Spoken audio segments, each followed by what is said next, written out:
ఇలాగూ దేవుని ఆరాధించడానికి దేవుడు శ్రేష్టమైన కృపను గ్రహించారు. ఈ సమయంలో మనం దేవుని వాక్యాన్ని ధ్యానం చేసి తిరిగి మనము దేవుని బల్ల ఎదుటకు వచ్చేద్దాం. గడిచిన ఆదివారం వ్యక్తిగత బలిపీఠాల గురించి మనం నేర్చుకున్నాం. మన మోకాళ్ళే బలిపీఠాలని, బలిపీఠము మన దగ్గర లేకపోతే కనుక మన అడుగులు ముందుకు సాగు. పాత నిబంధన గ్రంథాల్లో కానాను చూడడానికి వెళ్ళి వచ్చిన 12 మందిలో 2 మాత్రమే దేవుని పక్షాన్ని నిలబడ్డారు. మరి 10 మంది దేవునికి వ్యతిరేకంగా నిలబడి సాక్ష్యం ఇస్తున్నారు. ఆ క్షణమే వారు బలిపీఠం మీదకు వచ్చుంటే కనుక నిశ్చయముగా వారు ఆ దినాన్ని మరణించకే కానానుకు చేర్చబడి అనుభవంలోకి వెళ్ళి ఉండేవారు. కోరాహు అతని గుంపు మీరు మాత్రమే యాజకత్వ పరిచయం చేయాలా, మేము చేయకూడదని వ్యతిరేకంగా తిరిగి దేవుని కోపానికి గురైపోయాడు. ఆ క్షణమే ఒక పశువును తీసుకుని, ఒక మేకపిల్లను, గొర్రెపిల్లను తీసుకుని బలిపీఠం దగ్గరికి వస్తే కనుక ఆ రోజు వారు బ్రతికేవారు, వారు అడుగులు ముందుకు సాగేవి. ఎందుకు దేవుడు బలిపీఠపు కార్యక్రమాన్ని దేవుడు పెట్టాడంటే, మనుషులు పాపముల చేత మరణించకుండా క్షమించబడి ముందుకు సాగడానికి, పవిత్రపడి ముందుకు సాగడానికి. చాలామంది ఆ దినాలలో ఆ ప్రత్యక్ష గుడారం ఎత్తుకు, బలిపీఠం ఎత్తుకు వచ్చేవారు. కాబట్టి పాత నిబంధన గ్రంథాల్లో ఎవరు బలిపీఠం ఎత్తుకు రారో, ఎవరు ఇంకా పాపులుగా ఉన్నారో వారు చంపబడాలి లేదా వెలివేయబడాలి అనే సిద్ధాంతాలు ఉండగా, అందరూ కూడా తాము చేసిన క్రియారూపక శీలని బట్టి దేవుడు నిర్ణయించిన పావురాన్నో పశువునో ఆ బలిపీఠం మీదకు తీసుకొచ్చి యాజకుని ద్వారా పవిత్రపరచబడి, పరిశుద్ధపరచబడి అడుగులు ముందుకు వేసేవారు. అలాంటి వారందరూ ముందుకు సాగుతూ వెళ్ళిపోయేవారు. మరికొంతమంది మధ్యలోనే వారి జీవితాలు ఆగిపోయాయి. వ్యక్తిగత మోకాళ్ళపు అనుభవాలు, బలిపీఠాలు లేకపోతే కనుక మన జీవితాలు అర్థాంతరంగా ఆగిపోయే పరిస్థితులు ఏర్పడతాయి. శారీరకంగా నీ జీవితాన్ని శాశ్వత కాలము జీవించి ముగించినా కానీ ఆధ్యాత్మిక నీ జీవితం అకస్మాత్తుగా ఆగిపోతే కనుక నీ జీవితంలో కానాను అని పరలోక రాజ్యానికి చేర్చబడలేవు. కాబట్టి ప్రతి ఒక్కరూ మోకాళ్ళని, బలిపీఠాలని సరి చేసుకుని, బాగు చేసుకుని, ఆ బలిపీఠాలను మోకాళ్ళు వేసి అనుదినము సరి చేయబడుతూ, బలపరచబడుతూ, దేవునితో మాట్లాడుతూ, దేవుని స్వరాన్ని వింటూ, దేవుని ప్రత్యక్షతలు పొందుకుంటూ, దేవుని యొక్క ముఖకాంతిని పొందుకుంటూ, బలాన్ని పొందుకుంటూ, ఎలాగో ఏలియా దేవుని హస్తం బలపరచబడి రథముల కంటే వేగంగా పరిగెత్తాడో, మనము కూడా అలాగ పరిగెత్తడానికి సహాయము చేసే మోకాళ్ళపు బలిపీఠాలు మనకు ఉండాలి అనే సంగతి మీకు జ్ఞాపకం చేస్తూ, ఈ దినాన్ని అదే బలిపీఠం మన ఎదురు ఉంచబడింది. బిడ్డరా, యేసుక్రీస్తు ప్రభువు వారు 2021 సంవత్సరాల క్రితమే మన కొరకు బలి పశువుగా మారిపోయాడు. ఆనాటి నుంచి నేటి వరకు కూడా యేసు రక్తము సెలయేరి పారుతూ ఉన్నది. ఆ బలిపీఠం దగ్గరికి వచ్చి ఎవరు తాము పవిత్రపరచుకుంటారో, ఆ బలిపీఠం నీళ్ళలో ఎవరు ఉంటారో వారు తమ జీవిత కాలను ముందుకు సాగించడానికి అవకాశం ఉంటుంది. కాబట్టి దినాన్ని బలిపీఠం ఎదురు మనం ఉన్నాం. బలి పశువుగా ఆల్రెడీ బలప్పగించబడిన వాడు మన ఎదురు ఉన్నాడు. దినాన్ని యేసు రక్తము ప్రతి పాపమును పరిశుద్ధపరచడం సిద్ధంగా ఉన్నది. కాబట్టి దినాన్ని దేవుని బల్ల కొరకు సిద్ధపడుతుండగా, దేవుని బల్ల ఎదురు వెళ్ళబోతుండగా, పరిశుద్ధాత్మ దేవుడు మనతో ఏ విషయాన్నైతే బోధించాలని ఆశపడుతున్నాడో నిశ్చయంగా ఆ మాటలు మన హృదయాలను తాకి మన లింకను సరి చేసి ముందుకు సాగించునుగాక. ఆమేన్, హల్లెలూయా. బైబిల్ గ్రంథాలు తెరిచి ఆదికాండ పుస్తకము 25వ అధ్యాయంలోనికి వద్దాం. ఆదికాండ పుస్తకము 25వ అధ్యాయము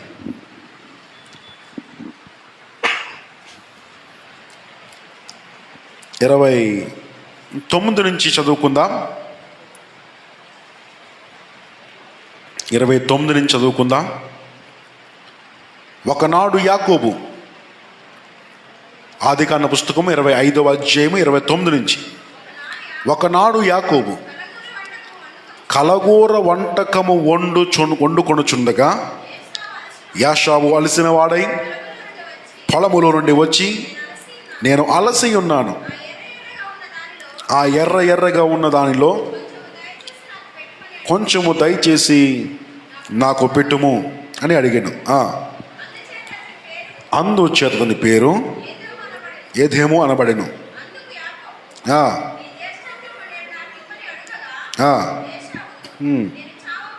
నేను చావబోచున్నాను అనగా నాకెందుకనెను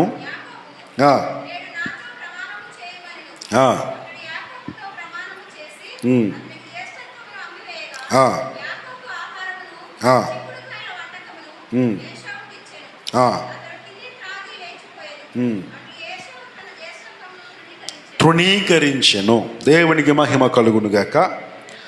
బిడ్డలారా, అబ్రహాము సంతానమని ఇస్సాకు వివాహమైన తర్వాత వారికి చాలా కాలం బిడ్డలేరు.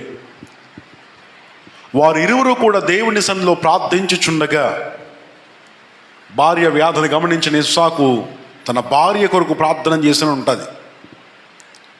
తన భార్యకు విజ్ఞాపన చేసిన, ప్రభు ఎలాగైనా నా భార్యకు బిడ్డలను దయచేయి, ఆమె గొడ్రాలైనట్టు చూచి బహువేదన పడుతుందయ్యా, నలుగురిలో తిరగలేకపోతుంది, నలుగురిలో తలెత్తలేకపోతుంది, నా భార్యను కనికరించు అని దేవుని సన్నిధి ఇస్సాకు చేసిన ప్రార్థన ప్రభు ఆలకించి మొత్తం మీద 2 కవల పిల్లలను దేవుడు బహుమానంగా ఇచ్చాడు.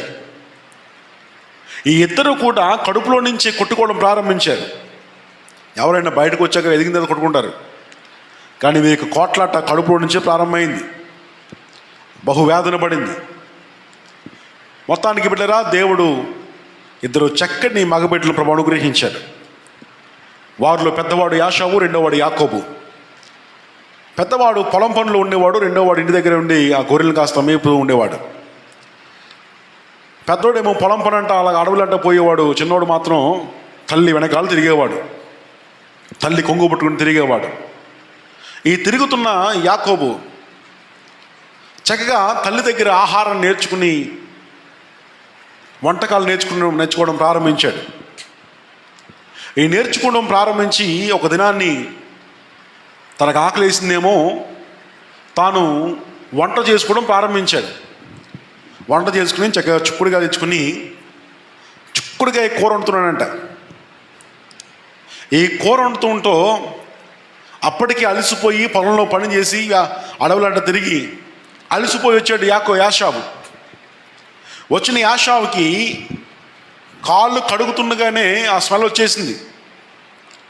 మరి అన్నయ్య తమ్ముడు ఏం చేసిన, మొత్తం మీద మసాలా వేసారు, ఏం చేసిన, మొత్తం మీద మంచి స్మెల్ వస్తుందంట. ఎవరికి? యాషావు గారికి. వెంటనే వచ్చాడు, కూర చూశాడు, నాకే నోట్లో నీళ్ళు ఉడుతున్నాయి. కూర చూడగా ఎర్రగా ఉందంట.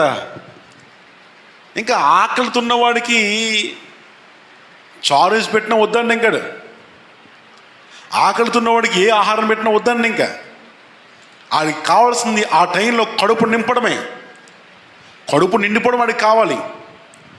ఇంకా వచ్చాడేమో, తమ్ముడా కూర భలే ఉంది, చాలా కూర ఎలా ఉంటాయంటే చూడడానికి చాలా బాగుంటుంది, తింటానికి ఎలా ఉంటుంది తెలియదు, కానీ ఈ యూట్యూబ్లో ఫేస్బుక్లో మనం చూస్తాం వంటల కార్యక్రమాలు, అవన్నీ చూడడానికి బహు సౌందర్యంగా ఉంటాయి, కానీ చేసుకుంటే దరిద్రంగా ఉంటాయి. వాళ్ళు చెప్పినట్టే చేస్తాం, వాళ్ళు చెప్పిన అన్నీ చేస్తాం, కానీ తీరా అంతా అయిపోయిన తర్వాత మాత్రం తినడానికి కూడా పనికి రాకుండా ఉంటుంది. అలాగూ ఈ కూర మాత్రం బహు రుచికరంగా ఉందంట, చూడడానికి మంచి స్మెల్ వస్తుంది, ఎర్రగా ఉందంట. ఇంకా ఆకలి మీద వచ్చాడేమో, తమ్ముడు కూర కావాలన్నాడు. అప్పటికే చాలా కాలంగా కడుపు ఉండగానే స్టార్ట్ అయింది ఈ పోరాటం. ఎలాగైనా జ్యేష్ఠత్వాన్ని పొందుకోవాలి, ఎలాగైనా జ్యేష్ఠత్వాన్ని పొందుకుని కడుపు నుంచి పోరాటం స్టార్ట్ అయింది కదా.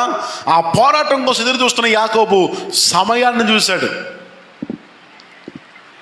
దొరికాడు అనుకున్నాడు. అప్పుడు తన మనసులో మాట చెప్పాడు, నేను కూర అంత నీకు ఇచ్చేస్తాను, కానీ నాకు జ్యేష్ఠత్వం కావాలి అన్నాడు. నాకు జ్యేష్ఠత్వం కావాలి. జ్యేష్ఠత్వం ఎందుకంత ప్రాముఖ్యమైనది? ఆ దినాల్లో జ్యేష్ఠత్వం ఎవరికి ఉండేదంటే, తండ్రి ఆస్తి మీద పూర్తి అధికారం ఆ ఇంటి పెద్ద కుమారుడికి ఉండేది, పెద్ద దాసునికి ఉండేది. అలాగూ ఆ దినాల ప్రకారం పెట్టారా, ఆ జ్యేష్ఠత్వం కోసం యాకోబు చాలా ఆతృత పడుతూ ఉండేవాడు. నెమ్మదిగా మీ హృదయాల్లోనికి దేవుని వాక్యాన్ని వెళ్ళనివ్వండి. అంత ఆతృత పడుతున్న యాకోబు ఒక దినాన్ని సమయాన్ని చూశాడు. అన్న దారిలోకి వచ్చాడు. నా జ్యేష్ఠత్వము, నా కోరంత నీకు ఇస్తాను అబ్బాయి, కానీ జ్యేష్ఠత్వం నాకు కావాలి అన్నాడు. అలసిపోయి ఆకలితున్న అన్న యాషావు, నేను చావబోతున్నానయ్యా, ఆకలి లోపల మండిపోతుంది, కడుపంతా కాలిపోతుంది, ఈ టైంలో జ్యేష్ఠత్వం ఏమన్నా గొప్పదనుకుంటున్నావా, తీసుకో, నాకు మాత్రం కోరే కావాలన్నాడు.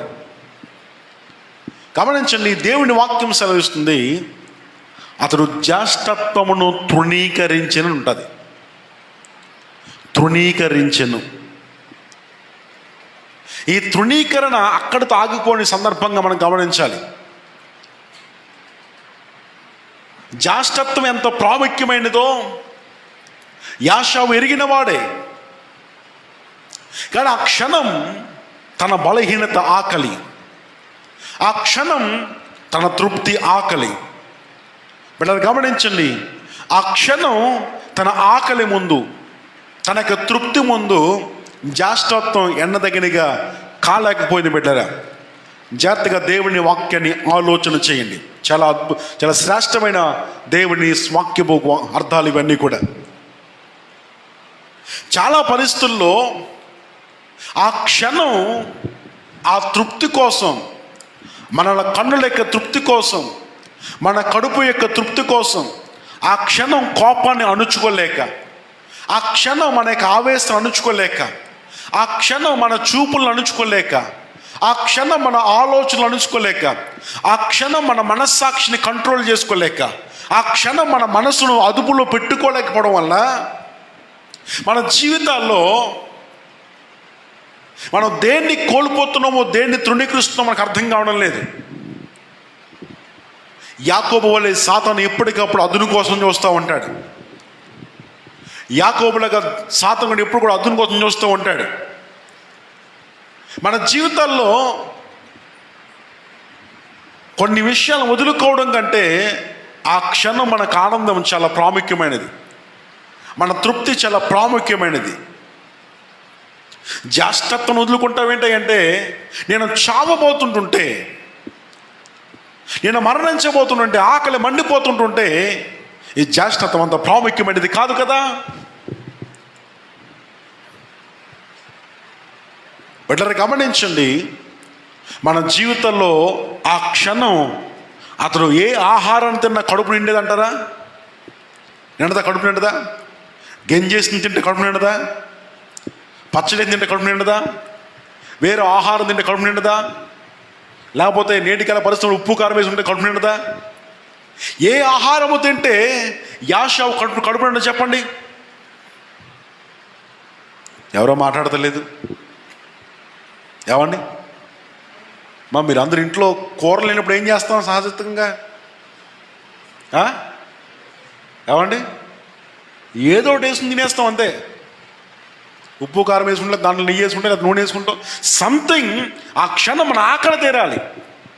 అంటే యాషావు ప్రత్యామ్నాయం కోసం ఎదురు చూడలేదు, ఆ సందర్భాన్ని దాటింపచేయడానికి ప్రయత్నం చేయలేదు. అరే, వీడు జ్యేష్ఠత్వం అడుగుతున్నాడు, వీడు జ్యేష్ఠత్వాన్ని కోరుతున్నాడు, ఇది ఎంత అన్యాయం. ఇది కూర కోసం జ్యేష్ఠత్వం వదులుకుంటావా? ఈ పూట నా అమ్మ నాకు ఆహారం పెట్టదా, నా తల్లి నాకు తిండి పెట్టదా, ఇంట్లోకి వెళ్ళి అబ్బాయి అవకాశం ఉంటే ఏదో తింటాను అబ్బాయి, జ్యేష్ఠత్వాన్ని మాత్రం ఇవ్వను అన్నాడా? అనలేదు. ఆ క్షణం నాకు కడుపు నిండితే చాలు, నాకు నచ్చిన ఆహారం, నేను కోరుకున్న ఆహారం, నాకు నచ్చిన పని నేను చేస్తే చాలు. మరి జ్యేష్ఠత్వం పరిస్థితి ఏంటి? జ్యేష్ఠత్వం నాకు వద్దు, జ్యేష్ఠత్వం నాకు అవసరం లేదు, జ్యేష్ఠత్వం నాకు పట్టింపు లేదు, జ్యేష్ఠత్వం నాకు అవసరమే లేదు. దేవుని పిల్లలారా, మీతో మాట్లాడుతున్న విషయాన్ని, పరిశుద్ధాత్మ దేవుడు మనతో మాట్లాడుతున్న విషయం ఇది. మన జీవితాల్లో మనకు ప్రభువు ఇచ్చిన జ్యేష్ఠత్వ హక్కును మనం ఎంత మాత్రమో కోల్పోకూడదు. ఆ జ్యేష్ఠత్వాన్ని తీసుకోవాలని సాధన ఎంతగానో ప్రయత్నం చేస్తున్నాడు. కొన్నిసార్లు క్షణితమైన ఆవేశాల వల్ల, క్షణితమైన కోపాల వల్ల, క్షణితమైన సందర్భాల వల్ల ఆ సమయంలో నీ కన్ను తృప్తిపడితే చాలన్నట్టుగా, ఆ సమయంలో నీ హృదయం తృప్తిపడితే చాలన్నట్టుగా కొంతమందికి తెలుసుకున్న విషయాన్ని ఎవడొకటి చెప్తేనే కానీ వీడి మనసుకు తృప్తి కలగదు. మరికొంతమందికి తమ బాధను తమ దగ్గరగా ఉన్న వ్యక్తితో చెప్పుకుంటే తప్ప తృప్తి కలగదు. అదేంటో అర్థం కాదు. భూమి మీద చాలామంది తమ మనసులో ఉన్న బాధని తమకు సమీపస్తులతో, స్నేహితులతోనో, బంధువులతోనో చెప్పుకుంటే ఆ బాధను అవతల వారు నివారించకపోయినా కానీ లేని తృప్తి మనకు కలుగుతుంది. ఏదో ఆనందం, ఏదో బరువు తెంచుకున్న ప్రయత్నం. కొంతమంది బరువులు ఏమన్నా తెలుసండి, ఇక్కడ తెలుసుకున్న విషయాన్ని అవతల వాళ్ళకి చెప్తే తప్ప ఏదో బరువు దిగదు. అదో తృప్తి. భూమి చాలామంది తమ కళ్ళను తృప్తిపరచడానికి, తమ దేహాన్ని తృప్తిపరచడానికి, తమ శరీరాన్ని తృప్తిపరచడానికి ఆ క్షణము ఆ ఆవేశాన్ని కంట్రోల్ చేసుకోలేక, ఆ క్షణము ఆ కోరికను కంట్రోల్ చేసుకోలేక, ఆ క్షణము ఆ సందర్భంలో తెలివిగా ఆలోచించలేక, ఆ సమయంలో ఆ సందర్భాన్ని తెలివిగా తప్పించుకోలేక, దాటి వెళ్ళిపోలేక, ఈ సమయంలో పరిశుద్ధత కంటే, శ్రేష్టత్వం కంటే నా ఆవేశమే ప్రాముఖ్యము, నా కోపమే ప్రాముఖ్యము, నా కోరికే ప్రాముఖ్యము, నా చూపే ప్రాముఖ్యము, నా తలంపులే ప్రాముఖ్యం, నా ప్రవర్తనే ప్రాముఖ్యమని చాలామంది జ్యేష్ఠత్వం వదిలేసుకున్న సందర్భాలు ఎదురవుతున్నాయి. బిడ్డలే, ఈరోజు ఒక విషయం చెప్పాలని ఆశపడుతున్నాను. అలాంటి యాకోబు వలె ఈరోజు సాతానుడు కూడా చాలా పర్యాయాలు నేను అడుగుతున్న మాట ఒకటే, నాకు నీ యొక్క పరిశుద్ధత కావాలి అంటున్నాడు. నీ ఆవేశంలో, నీ కోపంలో, నీ తలంపులో, నీ ఉద్దేశం, నీ కోరికలలో, నువ్వు చూస్తున్న వాటిని, వింటున్న వాటిని బట్టి ఆ సందర్భంలో పని చేస్తున్న క్రియ అదే. I want your holiness. నాకు నీ పరిశుద్ధత కావాలి, నాకు నీ భక్తి జీవితం కావాలి, నీ ప్రార్థనా జీవితం కావాలి. అవండి, ఆ క్షణంలో పరిశుద్ధతను కాపాడుకోవాలా, పరిశుద్ధతను విడిచిపెట్టాలా, పరిశుద్ధతను పక్కన పెట్టాలా? అంటే బైబిల్ చేతిలో ఉన్నాం కాబట్టి నేను ఏమంటాను అబ్బాయి, బైబిల్ పక్కన ఉంటే మాత్రం నేను చంపేది నీ పాటికి. అంటే బైబిల్ పక్కన పెట్టి దాన్ని చంపేస్తుంది తప్ప బైబిల్ చేతిలో పట్టుకుని ఆయన మాత్రం ఏమీ చేయకుండా ఉండలేం అని ఒక ఉదాహరణ మాత్రమే. చాలామంది ఈ మాట ఉపయోగిస్తారు కదా, అబ్బాయి మందిరంలో ఉన్నాను కాబట్టి, బైబిల్ చేతిలో ఉంది కాబట్టి నిన్ను ఏమీ చేయకుండా విడిచిపెడుతున్నాను. అదే మందిరంలో కనుక లేకపోతే, ఇది మందిరం కాకపోతే, ఇది దేవుడి గ్రంథం చేతులు లేకపోతే, అంటే బయట ఉంటే, అంటే వాక్యాన్ని పక్కన పెడితే, మనోడు చేసిన పని అదే కదా. జ్యేష్ఠత్వమును పక్కన పెట్టి యాషావు అనుకున్నాడు, ఏమవుతుందిలే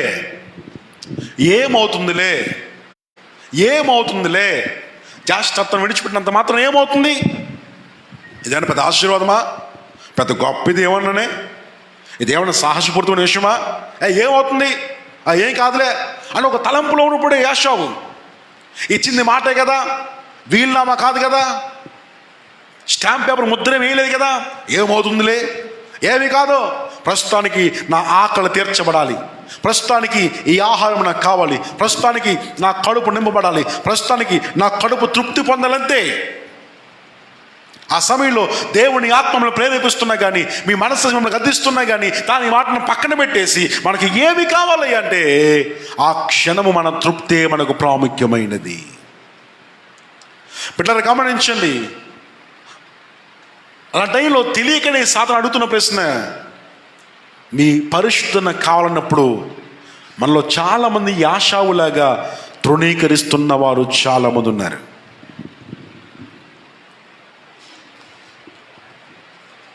జాగ్రత్త గమనించండి. సరే, యాషావు ఆ మాట వదిలేశాడు, తృణీకరించాడు, వెళ్ళాడు, కూర తిన్నాడు, తిని త్రాగి లేచిపోయాడు. కాలం గడుస్తుంది. ఇస్సాకు ముసలివాడయ్యాడు. ముసలివాడైన తర్వాత ఒకరోజు పెద్ద కొడుకుని పిలిచాడు, యాషావుని పిలిచాడు. నాయనా, నా మరణకాలం సమీపించింది కాబట్టి నా బాధ్యత నీకు అప్పగించి వెళ్ళిపోవాలి. కాబట్టి నేను దీవించాలంటే కనుక నువ్వు అడవులోకి వెళ్ళి మంచి మంచి మేకపిల్లను, గొర్రె పిల్లను వధించి నా దగ్గర తీసుకురా, నేను తృప్తిగా తిని నిన్ను ఆశీర్వదిస్తాను అన్నది. ఏమంటే తల్లికి ఏ కొడుకనే కొడుకే కదా, యాషావైన కొడుకే, యాకోబైనా కొడుకే కదా. మరి అలాంటి సందర్భంలో వాస్తవానికి జ్యేష్ఠత్వం ఎవరికి రావాలి? యాషావుకే రావాలి. ఆ విషయం ఎవరు తెలుసు? తల్లికి కూడా తెలుసు. మరి తల్లి ఆ విషయం అడ్డం పెట్టకూడదు కదా. ఎవరన్నా పెట్టినప్పుడు ఇంకెవరు పెట్టలే కదా, అప్పుడు ఈ తల్లి కూడా పెట్టకూడదు కదా. అప్పుడు ఈ తల్లి ఏం చేసిందంటే చాటుమటుగా ఆ విషయాన్ని విని యాకోబుని పిలిచింది. యాకోబు, నీ తండ్రి మీ అన్నతో ఇలా మాట్లాడుతూ విన్నానయ్యా, కాబట్టి నువ్వు అర్జెంటుగా నువ్వు మందులోకి వెళ్ళు, మంచి మేకపిల్లని తీసుకురా, నేను వండి సరే అంతా బాగు చేసి నీకు ఇస్తాను, నువ్వు మీ నాన్న దగ్గరికి వెళ్ది కానీ మీ నాన్న నిన్ను ఆశీర్వదిస్తాడు అబ్బాయి అని చెప్పింది. యాకోబుకు తెలుసు ఆశీర్వాదం ఎలాగుంటుందో, శాపం ఎలాగుంటుందో.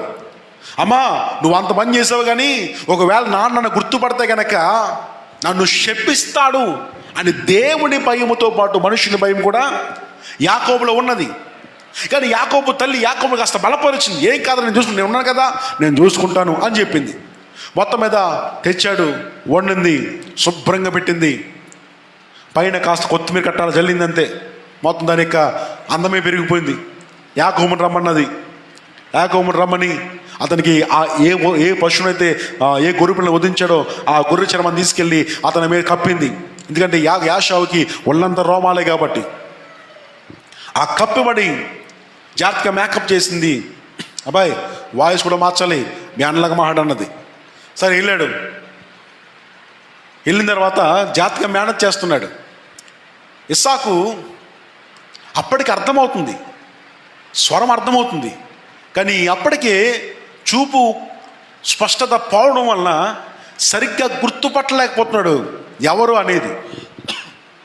అప్పుడు అడిగాడు, అబ్బాయి స్వరమేమో యాకోబులాగా ఉంది, కానీ తడుము చూస్తేనేమో యాషావులాగానే ఉన్నావు అంటే నేను యాషావుని అన్నాడు. బిడ్డరా గమనించండి. సరే మొత్తం మీద ఏమోలే నేనే పొరపాటు పడుతున్నానేమని శుభ్రంగా తిన్నాడు. యాకోబుని దీవించాడు. యాకోబు అక్కడి నుంచి వెళ్ళిపోయాడు. ఈ లోపల గబగబా వచ్చి వంట సిద్ధం చేసి తన తండ్రి ముందుకు వచ్చాడు యాషావు. రాగానే, నానా నువ్వు కోరుకున్నట్టు, నువ్వు అడిగినట్టు నేను నీ ముందుకు వచ్చానంటే, ఓయ్ ఎవడరా నువ్వు అన్నాడు. నేను నన్ను యాషావుని. రే యాకోబు నువ్వు నాటకార్థం చేసినాకు అవతల బాగున్నాడు. లేదు నేను నాన్న యాషావుని అంటే అప్పుడు కంగు తిన్నాడు ఇస్సాకు. అరే మరి ముందు వచ్చింది ఎవరు? అదే నీ తమ్ముడు మోసం చేశాడు అబ్బాయి. మరొక్కసారి నీ తమ్ముడు మోసం చేశాడు. ఇదిగో ఆడు నా ముందుకు నీలాగా వచ్చి ఆశీర్వాదాలన్నీ ఎత్తుకెళ్ళిపోయాడు. ఇది ఎలా సాధ్యపరచబడింది? ఖచ్చితంగా జ్యేష్ఠత్వం పెద్ద కుమారుడికి చెందాలి. తల్లి కూడా ఆ విషయం అడ్డం పెట్టకూడదు. కానీ ఎలాగూ జ్యేష్ఠత్వపు హక్కుని యాసావు కొట్టుకెళ్ళిపోయాడు. ఈ విషయంలో యాషావు పొరపాటు ఎంత ఉంది, యాకోబు యొక్క పని ఎంత ఉంది? ఒక మాట చెప్పండిరా, ఆ దినాన్ని యాకోబు అనుకున్నాడు, యాషావు అనుకున్నాడు, ఒక మాటే కదా పోయిందేముంది, ఆడు తృప్తి కలగాలి, నాకు కూడా తృప్తి కలగాలి. ఏమండి బయటికి వెళ్తున్న తండ్రి కొడుకుతో ఏమంటాడు? నాన్న మీకేం కావాలంటాడు. నాన్న నాకు పలానా పప్పులు కావాలో లేకపోతే ఈ బస్కెట్లు కావాలని చెప్తాడు. నిజంగా తండ్రికి వస్తాడా? 10 రోజుల్లో ఒక రోజుకి వస్తాడేమంతే. ఈయన ఉంటాడు ముందు అక్కడ నేను దాటే ఎవరిని? పిల్లల్ని. అప్పుడు ఈయన ఏం చెప్తానంటే, మా నాన్న నాకు వచ్చినప్పుడు విమానం తెత్తా అన్నాడు. ఏడు తృప్తి కలిగింది, ఆయన కూడా తృప్తి కలిగింది. అదే మాట కదా అనుకున్నాడు అంతే యాషావు. మాటే కదా, వీలునామా కాదు కదా, స్టాంప్ పేపర్ కాదు కదా, ఒక మాట ద్వారానే క్రియ అయిపోయింది కదా. అక్కడ యాకోబు తృప్తి పట్టబడ్డాడు, ఇక్కడ యాషావు కడుపు నిండిపోయింది. కానీ చివరికి కాలం గడిచిన తర్వాత ఒక దినం వచ్చినట్లుగా ఆశీర్వదించబడే రోజు, తండ్రి దీవించే రోజు, తండ్రి జ్యేష్ఠత్వ హక్కును అనుగ్రహించే రోజు, ఆ రోజు వచ్చిన తర్వాత ఏనాడైతే యాషావు జ్యేష్ఠత్వం తృణీకరించాడో అదే జరిగింది. యాకోబు జ్యేష్ఠత్వాన్ని పొందుకున్నాడు. బిడ్డలు గమనించండి, ఏమవుతుంది అనుకున్న సందర్భంలో నుంచే ఆ రోజు తృణీకరించిన ఆ సందర్భం, కూర కోసం అప్పగించేసిన తన జ్యేష్ఠత్వం చివరికి వచ్చే సమయానికి తనకు దక్కకుండా పోయింది. బిడ్డరా ఈరోజు మన జీవితాల్లో ఆ క్షణపు కాలపు జీవితం కోసం, ఆ క్షణపు ఆనందం కోసం, ఆ క్షణం వచ్చే సంతోషం కోసం, ఆ క్షణం వచ్చే తృప్తి కోసం, ఆ ఆవేశంలో, ఆ కోపంలో, ఆ ఆవేశంలో మాట్లాడే మాటలు నీ జీవితంలో జ్యేష్ఠత్వాన్ని ఇంకా భద్రంగానే ఉంచుకున్నావు అనే విషయాన్ని మీకు జ్ఞాపకం చేస్తున్నట్టు. దేవునికి మహిమ కలుగును గాక. చాలా జాగ్రత్తగా ఆలోచించండి. ఆ దినాన్ని వారసత్వాన్ని పొందుకోవాలి అంటే జ్యేష్ఠత్వం ఎంత ప్రాముఖ్యమైనదో. ఇప్పుడు జ్యేష్ఠత్వం యాషావు దగ్గర ఉంటే వారసత్వం ఎవరికి? ఏమండి? యాషావుదే. ఇప్పుడు యాషావు ఏం చేశాడు? తృణీకరించారు. జ్యేష్ఠత్వం ఎవరికి వచ్చేసింది? యాకోబుకి వచ్చేసింది. ఇప్పుడు ఆశీర్వాదం ఎవరికి వచ్చింది? యాకోబుకి వచ్చింది. చాలా జాగ్రత్తగా ఈ మాటలు ఆలకించండి. ఆ పాత నిబంధన గ్రంథాల్లో వారసత్వాన్ని పొందుకోవాలి అంటే కనుక జ్యేష్ఠత్వం ఎంత ప్రాముఖ్యమైనదో, మీరు ఆశీర్వాదమునకు వారసులు మీరు పిలవబడిన మాట, మనం పరలోక రాజ్యానికి వారసులముగా కావాలి అంటే గనక, పరలోక రాజ్యపు వారసత్వం పొందుకోవాలంటే గనక ఆ దినాన్ని వారసత్వం ఎంత ప్రాముఖ్యమైనదో నేడు మన పరిశుద్ధత కూడా అంతే ప్రాముఖ్యమైనది. నేడు మన భక్తి కూడా అంతే ప్రాముఖ్యమైనది. కొన్ని సందర్భాల్లో, కొన్ని బలహీన సందర్భాల్లో సాతాను అదే అడుగుతాడు, నాకు నీ పరిశుద్ధత కావాలి, నాకు నీ భక్తి కావాలి. భక్తి కంటే నా జీవితమే ప్రాముఖ్యం. పరిశుద్ధత కంటే ఇప్పుడు వాడిని ఓడించడమే ప్రాముఖ్యం. పరిశుద్ధత కంటే వాడిని శపించడమే ప్రాముఖ్యం. పరిశుద్ధత కంటే వాడి మీద ఎదురు తిరగడమే ప్రాముఖ్యం. పరిశుద్ధత కంటే నా కోపమే ప్రాముఖ్యం. పరిశుద్ధత కంటే నా తృప్తే ప్రాముఖ్యం. పరిశుద్ధత కంటే నేను ఈ వీడియోలు చూడటమే ప్రాముఖ్యం. పరిశుద్ధత కంటే నీ మాటలు పలకడమే ప్రాముఖ్యం. పరిశుద్ధత కంటే నా క్రియలే ప్రాముఖ్యం. నేను తగ్గి ఉండడం వల్ల వాడు హెచ్చించబడుతున్నాడంటే నేను తగ్గడం ప్రాముఖ్యం కాదు, నా పరిశుద్ధ ప్రాముఖ్యం కాదు, నేను ఎదురు తిరగడమే ప్రాముఖ్యం. పరిశుద్ధ కూడు కోసం, జాస్తత్వం కోసం ఆహారం వదిలిపెట్టలేవా యాషావు? నువ్వు జాస్తత్వం కోసం ఆహారం విడిచిపెట్టలేవా? ఆ పూటకి ఏదో ఒకటి తినేసి ఆ సాయంకాలమో రేపొద్దునో తెల్ల వండి పెడతాయి కదా ఆహారాన్ని.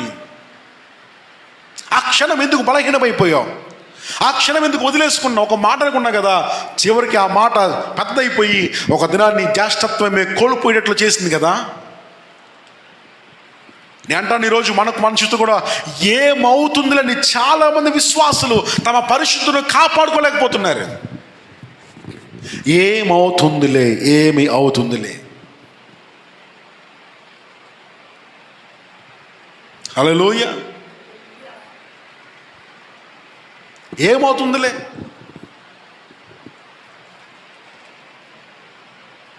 నా ప్రియ దేవుని సంగమా, ఏమి అవుతుంది అనుకున్న యాషావు జీవితంలో చివరికి ఏమని తెలుసా? శాపాన్ని పొందుకున్నాడు.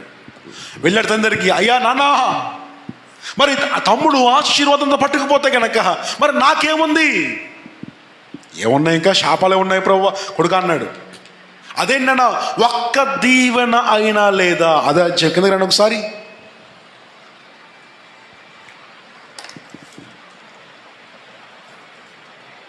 ఇరవై ఏడవ వచనం 34వ వచనం. యాషావు తన తండ్రి మాటలు వినినప్పుడు దుఃఖాక్రాంతుడై పెద్ద కేక వేసి, ఓ నా తండ్రి, నన్ను దీవించమని తన తండ్రితో చెప్పాను. అతను నీ సహోదరుడు కపటోపాయముతో వచ్చి నీ రాకొడకి రావాల్సిన దీవెన తీసుకుని పోయాను. తర్వాత అతడు నన్ను 2 మార్లు మోసపుచ్చి నా జ్యేష్ఠత్వము తీసుకునేను, ఇదిగో ఇప్పుడు వచ్చి నాకు రావాల్సిన దీవెన తీసుకుని చెప్పి నా కొరకు మరి ఏ దీవెన లేదు. ఇప్పుడు చెప్పండి, ఏమి తీసుకున్నారంట? జ్యేష్ఠత్వమును, తర్వాత దీవెన. ఇప్పుడు మీరేం చెప్తారు? ఇప్పుడు జ్యేష్ఠత్వం ఇచ్చేసారు కాబట్టి దీవెన కూడా పోయింది. అదే జ్యేష్ఠత్వాన్ని కాపాడుకుని ఉంటే దీవెన కూడా ఉందును కదా. యాషావు ఏం చెప్పుండంటే, నా జ్యేష్ఠత్వమును తీసుకునేను. నిజం చెప్పండి, యాకోబు యాషావుని మోసం చేశాడా? మరి రెండుసార్లు మోసం చెప్తారేంటి? మీ పరిభాష చెప్పండి. నిజముగా యాకోబు యాషావుని మోసం చేశాడా? మాట్లాడతలేదు, ఎవరు కూడా చేయలేదు. ఒక డీల్ ఒప్పున్నాడు అంతే. నువ్వు నాకు ఆ సెల్ ఫోన్ ఇచ్చేస్తే నేను నా ఫోన్ నీకు ఇచ్చేస్తున్నాను అన్నట్టుగా. నువ్వు జ్యేష్ఠత్వం ఇచ్చి కూర ఇస్తాను. ఏది క్రియారూపకం చెప్పడం ఒక మాట, కూర క్రియారూపకం. మరి మాట చెల్లుతుందంటారా? మాట చెల్లుతుందంటారా? ఇప్పుడు ఏం నన్ను లేఖ రాశారా? లేదు కదా. ఇప్పుడు కూర వచ్చింది, కడుపు నింపుకున్నాడు, మాట వదిలేశారు. ఇప్పుడు చెప్పండి, మాట వదిలేసిందేమో ఈరోజు పట్టుకుంది. ఈరోజు బైబిల్లో మాట ఉంది, పాపము పట్టుకున్న మాట ఉంటుంది కదా. ఏమవుతుందంటే రోజు మాట ఇచ్చేసాడు. రోజు ఏమని తెలుసా? నిజంగా యాకోబు మాట నేను మోసము చేయలేదు. ఆ రోజు జ్యేష్ఠత్వాన్ని కాదనుకున్నాం, ఈరోజు ఆటోమేటిక్గా దీవెనంతా కూడా పోయింది. ఆ రోజు జ్యేష్ఠత్వాన్ని కాపాడుకుని ఉంటే ఈరోజు దీవెన కూడా పోయి ఉండేది కాదు. నా ప్రియ దేవుని సంగమా, ఈరోజు ఎవరు పరిశుద్ధుని కాపాడుకుంటారో, ఈరోజు ఎవరు భక్తిని కాపాడుకుంటారో, ఈరోజు ఎవరు ప్రార్థనాచితుని కాపాడుకుంటారో, నీ కొరకు దాచి ఉంచిన వారసత్వం కూడా నీకు దాచి ఉంచబడి ఉంటుంది. అది ఎవడను దొంగిలించడానికి అవకాశం లేదన్న సంగతిని మీకు జ్ఞాపకం చేస్తున్నాను. ఈరోజు నువ్వు కాదనుకుంటుంటే, నీ ఆవేశంలో, నీ కోపంలో, నీ తీవ్రతలో, ఈ క్షణము తృప్తి కోసం, ఆ క్షణపు ఆవేశం కోసం, ఆ క్షణపు కక్ష కోసం, మరి దేని కోసమో నువ్వు దేవుని సన్నిధిలో నీకు అప్పగించబడిన నీ పరిశుద్ధత, నీకు అప్పగించిన నీ యథార్థత, నీ భక్తి, నీ ప్రార్థన జీవితాన్ని దేవుడి కొరకు నమ్మకంగా జీవించాల్సిన నీవు ఆ క్షణాన్ని దాన్ని వదిలేసుకుంటే కనుక, వదిలేసుకున్నది రేపు నిన్ను పట్టుకుంటుందని మాత్రం అనుకోవద్దు. నీకు తెలియకుండానే నీ జ్యేష్ఠత్వాన్ని వాడు కొట్టుకుపోతున్న జాగ్రత్త. ఏమవుతుంది అనుకున్నాడు? వెళ్ళి చేతులు కాయపడు. ఎవరు? యేసుక్రీస్తుని అప్పగించడానికి. చివరికి ఏమని తెలుసా? తనను తాను ఊరేసుకుంటానికి అది దారి తీసిందండి. ఏమి అవుతుందిలే, ఏమి కాదులే, ఎవరేమి చేస్తారులే, ఒక్క మాటే కదా. ఐదవ జాత గమనించండి, మన జీవితాల్లో మనము కూడా వారసులమే. మన తండ్రి ఆస్తికి మనం జ్యేష్ఠత్వపు వారసులు. మనము జ్యేష్ఠత్వం ఎంత ప్రాముఖ్యమైనదో వారసత్వం అంత ప్రాముఖ్యమైనది. వారసత్వాన్ని పొందుకోవాలంటే గనక జ్యేష్ఠత్వాన్ని కాపాడుకోవాలి. హల్లెలూయా. యాకోబు విషయానికి అర్థమైనదే, జ్యేష్ఠత్వాన్ని కాపాడుకుంటేనే వారసత్వాన్ని పొందగలం. వారసత్వాన్ని పొందుకోవాలంటే జ్యేష్ఠత్వాన్ని కాపాడుకోవాలి. జ్యేష్ఠత్వానికి సాదృశ్యమైనదే పరిశుద్ధత, భక్తి, ప్రార్థనా జీవితం, విశ్వాసపు జీవితం. ఈరోజు నీ జ్యేష్ఠత్వాన్ని కాపాడుకున్నావా? నీ భక్తికి భద్రత ఉన్నదా? నీ పరిశుద్ధకు భద్రత ఉన్నదా? నీ యథార్థకు భద్రత ఉన్నదా? అది ఏనాడో కోల్పోయామా బిడ్డలే? జాగ్రత్త గమనించండి. ఆనాడు యాకోబు విడిచిపెట్టిన, తృణీకరించిన ఆ పరిశుద్ధత లేదా జ్యేష్ఠత్వాన్ని తిరిగి పట్టుకునే అవకాశం లేదేమో. ఈరోజు మనం విడిచిపెట్టిన పరిశుద్ధిని తిరిగి పట్టుకునే అవకాశం ఉంది. దేవుడికి స్తోత్రం కలుగును గాక. హల్లెలూయా. తిరిగి పట్టుకోవడానికి అవకాశం ఉంది బిడ్డరా. బైబిల్ సెలవిస్తుంది, తృణీకరించిన ఉంటుంది. తృణీకరించను. మన మనస్సాక్ష్యం గద్దిస్తున్నప్పుడు దేన్ని తృణీకరిస్తున్నావు? వస్తున్న ఆలోచనలా, యథార్థతనా, పరిశుద్ధతనా? నీ కోపం వస్తున్నప్పుడు దేన్ని తృణీకరిస్తున్నావు? నీ మాటలను తృణీకరిస్తున్నావా? నీ భక్తిని పక్కన పెడుతున్నావా? లేనిపోటు తలంపులు, లేనిపోటు మాటలు వింటున్నప్పుడు దేన్ని తృణీకరిస్తున్నావు? చూస్తున్న వాటిని, వింటున్న వాటినా, లేదా భక్తినా, ప్రార్థన? జాగ్రత్త. దేన్ని తృణీకరిస్తున్నారు? చాలామంది బల్లను తృణీకరిస్తారు. కారణం ఏంటంటే, చాలామంది బాప్తీసం తృణీకరిస్తారు. కారణం ఏంటంటే, మేము బాప్తీసం పొందే పాపం చేయడం ఉండదండి, నాకు పాపమే ముఖ్యం తప్ప బాప్తీసం ముఖ్యం కాదు. అయ్యో బలి రావాలంటే పరిశుద్ధం ముఖ్యమండి, మాకు పరిశుద్ధం ముఖ్యం కాదు, మాకు బల్ల ముఖ్యం కాదు, మాకు లోక సంబంధమైన జీవితమే ముఖ్యం. అయ్యా బాప్తీసం పొందండి, అయ్యా అన్నయ్య బాప్తీసం పొందండి, తమ్ముడు బాప్తీసం పొందండి, రోజులు బాగలేదయ్యా, ఎప్పుడు ఎవరు పోతారు అర్థం కావట్లేదయ్యా, బాప్తీసం పొందండి రా బాబా అంటే కొంతమంది చెప్పే మాట ఒకటే, అయ్యా నేను లోకంలో తిరుగుతున్నాయ్యా, నా స్నేహితులను ఇలాంటి వారు, నా స్నేహితులను అలాంటి వారు, నేను ఎక్కడికి వెళ్తాను, నేను బాప్తీసం పొందలేనయ్యా. నువ్వు దేన్ని తృణీకరిస్తున్నావు? దేన్ని తృణీకరిస్తున్నావు? సరే ఈరోజు బాప్తీసం పొందుకున్నాం, దేవుని పిల్లగా మార్చబడిపోయాం, ఎంతవరకు నీ జీవితంలో దేన్ని తృణీకరించావు? దేన్ని పట్టుకున్నావు? ఒక్క కూరతో లొంగిపోయాడే యాక్షావు. మనం ఎన్నిసార్లు చిన్న చిన్న బలహీనతలు లొంగిపోయాం సాతాను గడికి, చిన్న విషయాలు లొంగిపోయాం. ఆ క్షణము నోరు కాచుకుంటే బాగుండు కదా. ఆ క్షణం మాటలు కాచుకుంటే బాగుండు కదా, ఆ క్షణం వినికిడిని కాచుకుంటే బాగుండు కదా, ఆ క్షణము హృదయాన్ని కాచుకుంటే బాగుండు కదా, ఆ క్షణము జీవితాన్ని కాపాడుకుంటే బాగుండు కదా, ఆ క్షణము జీవితాన్ని భద్రం చేసుకుంటే బాగుండు కదా. జ్యేష్ఠత్వాన్ని పొందుకుందరు కదా, వారసత్వాన్ని పొందుకుందరు కదా, ఆశీర్వాదాన్ని పాత్రలు అవుతారు కదా. వారసత్వానికి జ్యేష్ఠత అంత ప్రాముఖ్యమైనది. మరలా చెప్తున్నా నేను, పరలోక రాజ్యపు వారసత్వానికి కూడా పరిశుద్ధత అంత ప్రాముఖ్యమైనది. నువ్వు దాన్ని తృణీకరిస్తున్నావా? ఏ క్షణమైనా, ఏ సందర్భమైనా, ఎలాంటి రోజులైనా, ఒంటరిగా నలుగురు ఉన్నా, ఎంతమంది ముందు ఎంత కోపము రేగుతున్నా కానీ పరిశుద్ధత మాత్రం తృణీకరించకూడదు. భక్తిని మాత్రం పట్టుకునే ఉండాలి. Praise the Lord. ఎంత కోపం వస్తున్నా నోరు భద్రతలో ఉండాలి.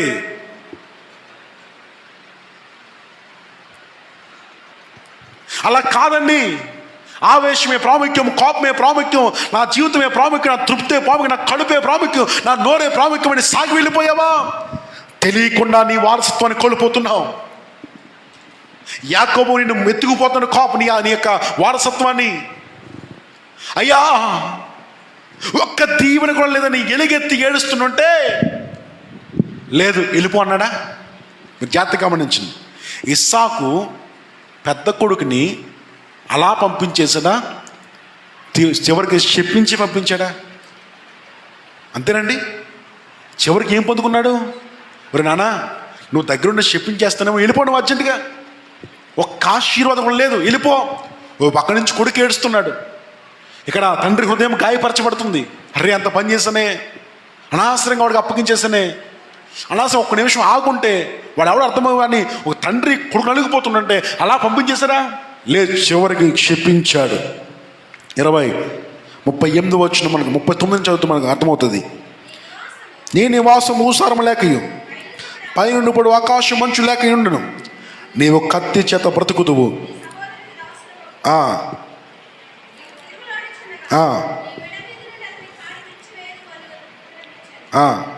హల్లెలూయా. తర్వాత నేను చదువుతూ ఉంటుంది. తర్వాత యాషావు తమ్ముడి మీద పగబట్టాడు. రెండవది, తమ్ముడి మీద తండ్రి మీద ఉన్న కోపంతో వెళ్ళి అన్యజనులను వివాహం చేసుకున్నాడు. మీకు అర్థమైంది కదా, కోపం. తర్వాత కానాను అంటే ఈ కనానీయులకు సంబంధించిన వారిని, ఇజ్రాయెల్కి సంబంధించిన వారిని ఏం చేసి చెప్పండి, వివాహం చేసుకున్నాడు. కానీ యాకోబు మాత్రం, అబ్బాయి నువ్వు ఇక్కడ ఉన్నావని ఎవరిని వివాహం చేసుకుని నువ్వు అత్యంత గెలిపి మా అందరికి వెళ్ళిపోన్నాడు. అంటే ఒక పని చేయడం, ఒక శాపం వచ్చిన వల్ల ఇంకా ఏం తెలుసా, ఇంకా భ్రష్టత్వంలోకి వెళ్ళిపోయాడు. ఇంకా తమ్ముడు ఎప్పుడు కనబడితే అప్పుడు ఆయన చంపేదామని తిరుగుతుండే కత్తింటున్నా. ఇంకా నా బిడ్డలు గమనించండి, మన జీవితాల్లో శాపము పొందుకోవడం వలన మనం ఇంకా భ్రష్టత్వంలోకి వెళ్ళిపోతాం. కాబట్టి నీ పరిశుద్ధత చాలా ప్రాముఖ్యమైనది. హల్లెలూయా. నేను కొన్ని విషయం చెప్తున్నా, మీ మనసుల్లోకి వెళ్ళండి. ప్రార్థన తృణీకరించిన వారు ఏదో ఒక్క దినమున పాపంలో పడిపోతారు. భక్తిని, విశ్వాసాన్ని తృణీకరించిన వారు, భక్తిని, వాక్యాన్ని తృణీకరించేవారు వ్యాధికి, శోధనకు, తెగులుకు అప్పగించబడతారు. పరిశుద్ధతను తృణీకరించేవారు పరలోక రాజ్యానికి వెళ్లకుండా ఆటంకపరచబడతారు. నేను మరలా చెప్తున్నాను, ప్రార్థనను తృణీకరించిన వారు ఏదో ఒక దినమున పాపంలో పడిపోతారు. భక్తిని, వాక్యాన్ని తృణీకరించిన వారు ఏదో ఒక రోజున ఆకస్మికముగా వచ్చి శోధనకు, శ్రమకు, సమస్యకు, ఇబ్బందికి అప్పగించబడతారు. పరిశుద్ధం తృణీకరించేవారు ఒక దినాన్ని పరలోక రాజ్యాన్ని వెళ్లకుండా ఆటంకపరచబడతారు. కాబట్టి నువ్వు దేన్ని తృణీకరిస్తున్నావు? ఏ విషయాన్ని తృణీకరిస్తున్నారు? ఈరోజు దేవుడు మనతో మాట్లాడుతున్నాడు కదా. ఇదిగో, తండ్రి పెద్ద కొడుకుని పిలిచే రోజు రాబోతుంది. తండ్రి వారసత్వపు హక్కుదారులు పిలిచే రోజు రాబోతుంది. హల్లెలూయా. తండ్రి ఆ రోజు అన్నాడు, కొడుకా నా కోసం విందు సిద్ధపరచున్నాడు. కానీ దేవుడే మన కోసం విందును చేయబడి రోజు రాబోతుంది. దేవునికి స్తోత్రం కలుగును గాక. హల్లెలూయా. అప్పుడు కొడుకు చెప్పాడు, కొడుకా విందును తయారు చేయన్నాడు. కానీ దేవుడే మన కోసం 7 ఏండ్ల విందులు చేయబోయే రోజు రాబోతుంది. ఆ దినాన్ని వారసత్వపు హక్కులు ఎవరైతే పొందుకోబోతున్నారో వారందరినీ పిలిచే రోజు రాబోతుంది. అదే యాత్రలో ప్రయాణంలో నీ జీవితంలో బిడ్డరా, నువ్వు యాత్రలో బాగానే సాగుతున్నావు, జీవితం అంతా బాగానే సాగుతుంది, తండ్రి స్వరాన్ని విన్నావు. కానీ టైం వచ్చేటప్పటికి ఎవరు ఎత్తుకుపోయారు? యాకోబు ఎత్తుకుపోయాడు. యాకోబు అప్పుడు ఎత్తుకుపోయాడా? లేదు, అప్పుడెప్పుడు యాషావు విడిచిపెట్టాడు కాబట్టి యాసవు ఎత్తుకుపోయాడు. నా ప్రియ దేవుని సంఘమా, మీతో స్పష్టంగా మాటలు ఆశపడుతున్నాను. ఈరోజు నువ్వు ఎప్పుడు నీ జ్యేష్ఠత్వాన్ని వదిలేసుకున్నావు? ఏమవుతుంది అనుకుంటున్నావు కదా? ఏమవుతుందిలే, ఏం చేస్తారులే, నీ ఆలోచన పూర్తిగా విరుద్ధమని దేవుని దాసునిగా స్పష్టంగా జ్ఞాపకం చేస్తున్నాను. జ్యేష్ఠత్వం వారసత్వం ప్రాముఖ్యమైన మన పరిశుద్ధత, మన భక్తి, మన విశ్వాసము మన వారసత్వానికి అంత ప్రాముఖ్యమైనది. ఏ సందర్భాల్లో, ఏ విషయాల్లో కూడా మనము దాన్ని విడిచిపెట్టకుండా గట్టిగా పట్టుకోవాలి. మనం దేవునికి స్తోత్రం కలుగును గాక. హల్లెలూయా, హల్లెలూయా. అలా కాకుండా ఏమవుతుంది అనుకుంటున్నావా? ఒక దినాన్ని ఆ వారసత్వాన్ని పొందుకోలేవు. మరి ఏం పొందుకుంటా? యాషావుకి ఆశీర్వాదం రాలేదు, అలాగని తప్పించబడ్డా? లేదు, ఖచ్చితంగా శాపాన్ని పొందుకునే వెళ్ళాడు. మనం కూడా ఆ ఆశీర్వాదానికి, దీవెనకు పాత్రలము కాకపోతే కనుక మరి ఇంకోటి ఏముంది చెప్పండి? శాపమే. పరలోకం కాకపోతే కూడా ఏమని చెప్పండి? నరకమే. ఇదే కదా మనకు పొందుకోవలసింది, చెందాల్సింది. కాబట్టి ఆ రోజు యాషావుకి వరకు అవకాశం లేదు. దేనికి? తన జ్యేష్ఠత్వాన్ని కాపాడుకోవడానికి. కానీ నేడు మనకు అవకాశం ఉంది. అదే యేసు రక్తం, అదే ప్రభు శరీరం. ఇదే నువ్వు కోల్పోయిన ఆ పరిశుద్ధతను, నువ్వు కోల్పోయిన ఆ యథార్థతను, ఆ భక్తిని, ఆ పరిశుద్ధను నేడు పట్టుకునే అవకాశం ఉంది. నేడు సాధించుకునే అవకాశం ఉంది. నేడు మనం మరలా తిరిగి సంపాదించిన అవకాశం ఉంది. కళ్ళు మూసుకోండి, దేవునిలో ప్రార్థనలు చేద్దాం. ఈరోజు ఎవరు పోగొట్టుకున్న జ్యేష్ఠత్వాన్ని, పోగొట్టుకున్న పరిశుద్ధిని ఎవరు తిరిగి పొందాలని ఆశపడుతున్నారు? వారందరూ మోకరించి దేవునిలో ప్రార్థనలు చేయండి. బిడ్డలారా, మోకరించి ప్రార్థనలు చేయండి. స్వరం ఎత్తి ప్రార్థనలు చేయండి. ఎలుగెత్తి ప్రార్థనలు చేయండి. ఓ వి గ్లోరీ, హల్లెలూయా.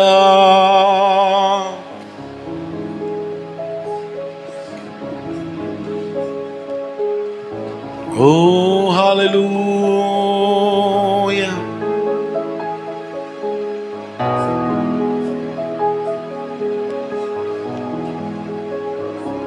ప్రార్థనలు చేద్దాం.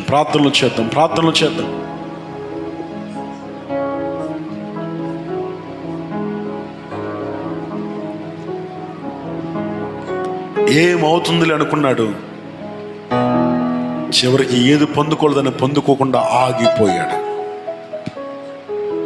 ఆనాడు యాషావుని విందు కొరకు ఆహ్వానించాడు. ఈరోజు తండ్రి మనల్ని విందు కొరకు ఆహ్వానించబోయే రోజు రాబోతుంది. రా, నేను దీవించబోతున్న రోజు రాబోతుంది. రా, నీ పరిశుద్ధని బహుమానం ఇచ్చే రోజు రాబోతుందని దేవుడు మాట్లాడబోతున్నాడు. రా, నీకు ఇవ్వవలసిన ఆస్తిని నీకు ఇవ్వడానికి దేవుడు సిద్ధపడుతున్నాడు. ఏ బలహీన క్షణాన్ని ప్రతి ఒక్కరూ మోకాళ్ళ మీదకి రండి. జీసస్, బలమున్న ప్రతి ఒక్కరు మోకాళ్ళ మీదకి రండి. మోకాళ్ళు సహకరించి ప్రతి ఒక్కరు మోకాళ్ళ మీదకి రండి.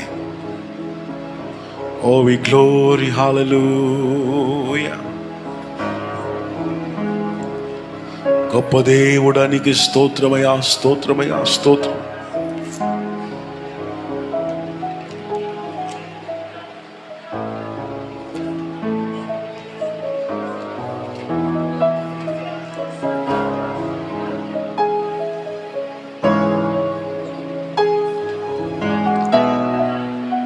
నీ పరిశుద్ధ